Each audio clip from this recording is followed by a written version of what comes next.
Good evening and welcome to the channel's studios here in London with your international news around the world in 5. Veteran anti-Islam populist leader Geert Wilders has won a dramatic victory in the Dutch general election with almost all votes counted.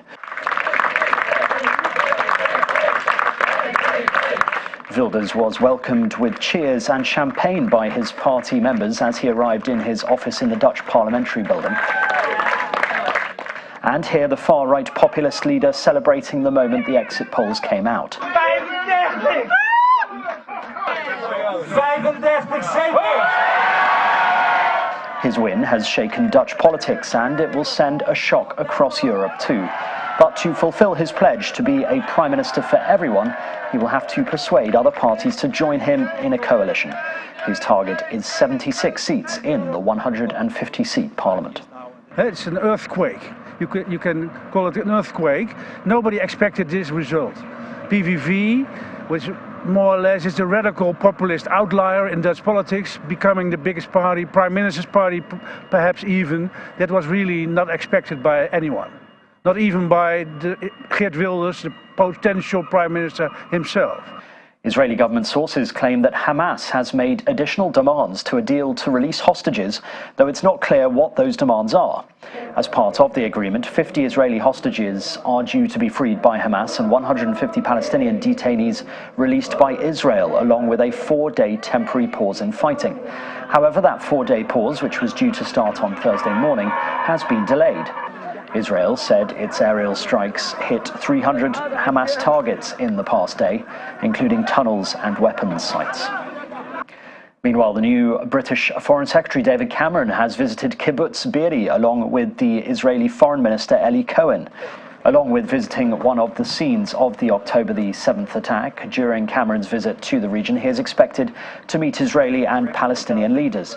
Cameron expressed his initial will to visit the kibbutz and said it was absolutely horrific.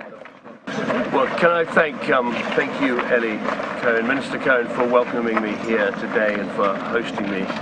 I wanted to come here myself to see the horrific nature of the attacks that you suffered on October the 7th, and they are absolutely horrific. I mean, the terrorism, parents shot in front of their children, children shot in front of their parents. I've heard things and seen things that obviously I will never forget, and it's important we understand that. The Ukrainian Army's Strategic Communications Directorate has released footage said to show the aftermath of a strike on a Russian Special Forces base. In a Telegram post, the Directorate said that a Russian Special Forces commando point in Kherson region was the target.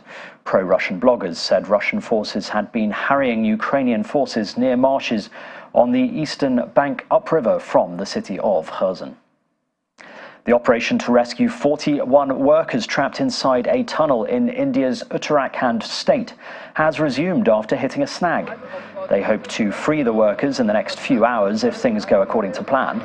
The workers have been inside the tunnel since the 12th of November after a part of it caved in due to a landslide. Late on Wednesday, the operation to rescue them was slowed down after a drilling machine encountered a steel structure it could not cut through. Rescuers had drilled through 3/4 of the debris, trapping the workers by that point, and hopes had been high they would be out by Thursday morning. Manchester United footballer Harry Maguire has accepted an apology from a Ghanaian MP who mocked him. MP Isaac Odongo had been debating the budget last year when he compared Vice President Mahamadou Bawumia's economic management to Maguire's performances on the pitch. On Tuesday, Mr. Odongo said he wanted to correct the record and hailed Maguire as a transformational footballer. The Man United defender responded with the words, "Apology accepted, see you at Old Trafford soon." And the 97th annual Macy's Thanksgiving Day Parade has taken place in New York. Pikachu, Ronald McDonald and many more balloons were prepared on Wednesday. Altogether, 25 balloons and 31 floats took to the streets to the tunes of stars like Cher. Thousands of people take part, with hundreds of thousands watching on. The world's largest pageant has taken place every year since 1924. And that's your international news around the world in 5. Now back to the channel's studios in Lagos.